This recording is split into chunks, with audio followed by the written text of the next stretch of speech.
जो G20 की summit हुई है ब्राजील के अंदर, वहां पे ग्लोबल साउथ की बड़ी डिस्कशन हुई है। और एक चीज मैंने अंडरस्टैंड की है, the more there is a discussion of global south, the more India's role is emerging in international politics.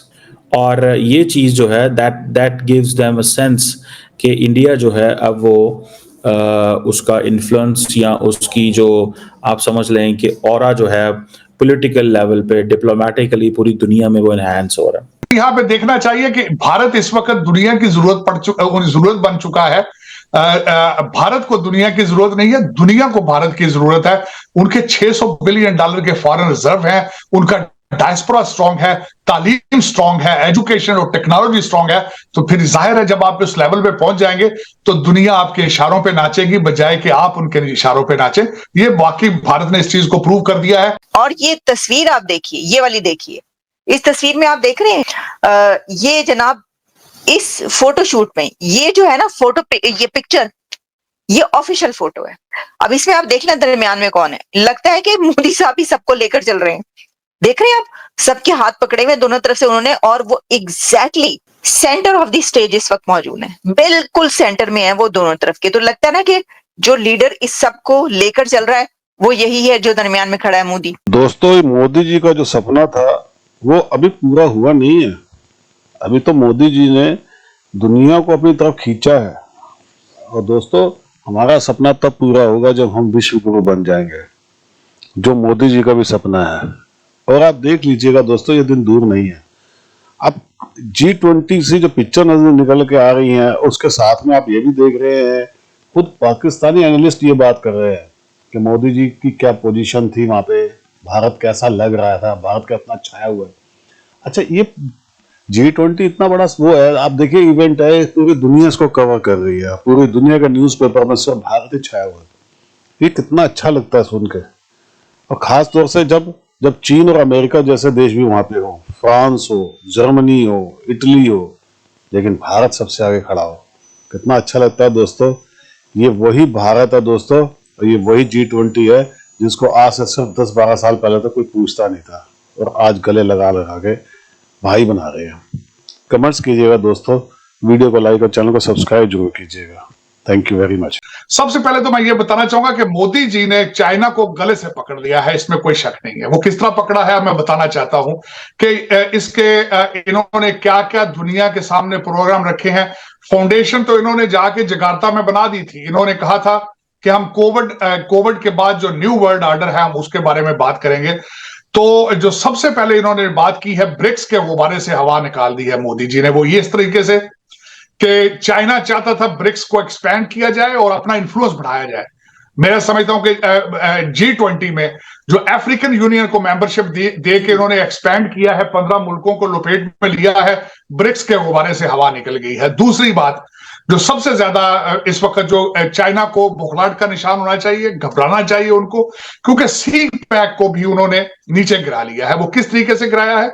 Shipping और ट्रेन का जो इन्होंने प्रोजेक्ट दिया है कि यहां से दुबई तक, यहां तक मिडिल ईस्ट तक चीजें शिप की जाएंगी और उसके बाद ट्रेन में ना सिर्फ अफ्रीका बल्कि यूरोप में जाएंगी। ये जो सी पैक या BRI belt and road initiative था, उससे एक बहुत बड़ा प्रोजेक्ट है कि इस वक्त जो BRI जो इनिशिएटिव था चाइना का, उसके बारे में क्या क्या एतराज लोग कर रहे हैं। लोग ये कहते हैं कि ये एक डेट ट्रैप था स्मॉल कंट्रीज को उसमें फंसाने के लिए, और चाइनीज वाकई ही जब किसी को सूट देते हैं तो एक लंबा चौड़ा उसके रिटर्न में मांगते हैं। इंटरेस्ट रेट बहुत ज्यादा होता है कि आपके BRI की जो बेल्ट रोड इनिशिएटिव था, लोग उससे पहले ही जो है वो बेजार हो चुके हैं। उसकी एक सबसे बड़ी मिसाल है कि इटली ने ऐलान कर दिया है कि हम बेल्ट एंड रोड इनिशिएटिव से निकलना चाहते हैं। इस मौके के ऊपर जिन मुल्कों ने उसका तोड़ निकाला है, जो भारत ने तोड़ निकाला है, जो इंडिया ने तोड़ निकाला है, मोदी जी ने निकाला है, जो सबसे ज्यादा 3 मुमालिक हैं जिन्होंने शिपिंग और ट्रेन के जो प्रोजेक्ट है उसको जो सपोर्ट करने वाले हैं, एक सऊदी अरेबिया है, दूसरा UAE है और तीसरा इजराइल है। तो वो इस वक्त जो तीनों मुमालिक हैं और वो आप इस वक्त भारत के साथ हैं। तीसरा मुल्क इजराइल है। उस मुल्क की उसकी खूबसूरती क्या है? इजराइल आपको मैं बताना चाहूंगा कि जितने भी टेक के स्टार्टअप होते हैं वो इजराइल से शुरू होते हैं। दूसरी बात बताना चाहूंगा कि अमेरिका उनके साथ है, बाइडेन उनके साथ है।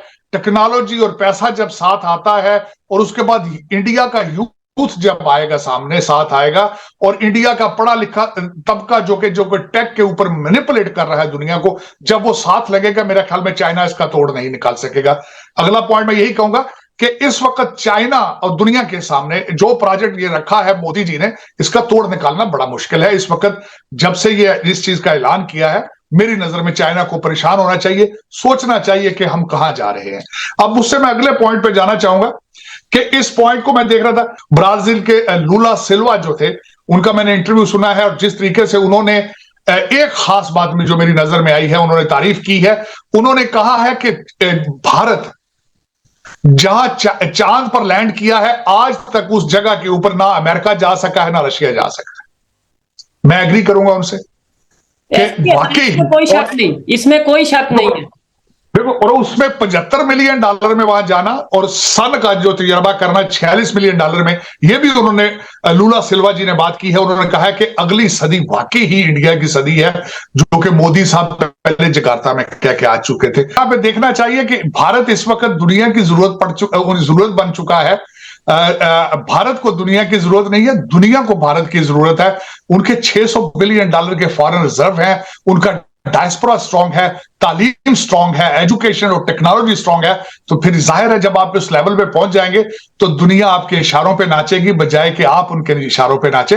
ये वाकई भारत ने इस चीज को प्रूव कर दिया है। G20 की समिट हुई है ब्राजील के अंदर, वहां पे ग्लोबल साउथ की बड़ी डिस्कशन हुई है। और एक चीज मैंने अंडरस्टैंड की है, the more there is a discussion of global south, the more India's role is emerging in international politics. और ये चीज़ जो है that gives them a sense कि इंडिया जो है अब वो उसका इन्फ्लुएंस या उसकी जो आप समझ लें कि ऑरा जो है पॉलिटिकल लेवल पे, डिप्लोमेटिकली पूरी दुनिया में वो एनहांस हो रहा है। The more global south conversation is there, America is getting frustrated, because America को वो सारी की सारी पावर जो है वो देनी पड़ रही है। अब ये जो ग्लोबल साउथ है ना, इट हैज अबाउट, इसकी अगर आप उसको जाएं अंडरस्टैंड करें ग्लोबल साउथ के स्टैटिस्टिक्स को, about, if I am not wrong, about 88% of the global population, 40% of the global GDP, that these are the statistics global south की। ठीक है जी, ये चीज़ें जो है ना डेफिनेटली ये इंडिया को इट गिव्स देम, जिसे कहते हैं ना, एक मोमेंटम देती हैं, जिसको डॉक्टर जयशंकर ने कहा कि we are going to lead 125 countries. और ये तस्वीर आप देखिए, ये वाली देखिए, इस तस्वीर में आप देख रहे हैं global alliance against hunger and poverty. ये जनाब इस फोटोशूट में, ये जो है ना ये पिक्चर, ये ऑफिशियल फोटो है।